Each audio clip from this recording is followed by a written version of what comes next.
Študujem právo ako sidequest, to už určite vieš, ale čo nevieš, tak je to, že som aktuálne na YouTube vydal svoje prvé video, ktoré sa volá Študujem právo ako sidequest, kde som do hĺbky vysvetlil toho, že kvôli čomu študujem právo ako sidequest, aké školy sú na Slovensku, aké sú možnosti, kvôli čomu lepšie študovať na Slovensku ako v Česku, všetky výhody Košickej fakulty a o mnoho viac. Zároveň som tam spomínal aj moju cestu, ako ja to mám aktuálne nastavené a nejaké tipy a rady. Takže pokiaľ ťa to zaujíma, že čo vlastne robím, ako čo, prečo, za čo, tak v mojom bio na TikToku nájdeš odkaz na YouTube video, kde je všetko zhrnuté.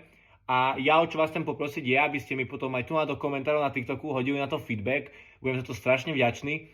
A aby som vás neochudil o to, ako prebieha aktuálne letný semester, tak to zatiaľ neviem. V škole som ešte nebol, dávam si nejakú pracovnú pauzu, viete, ako to chodí. Nebudem tam hneď z úvodu, predsa len chodí, absencie sú.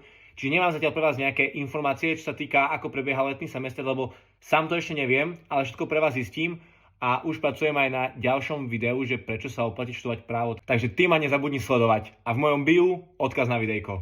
Dík.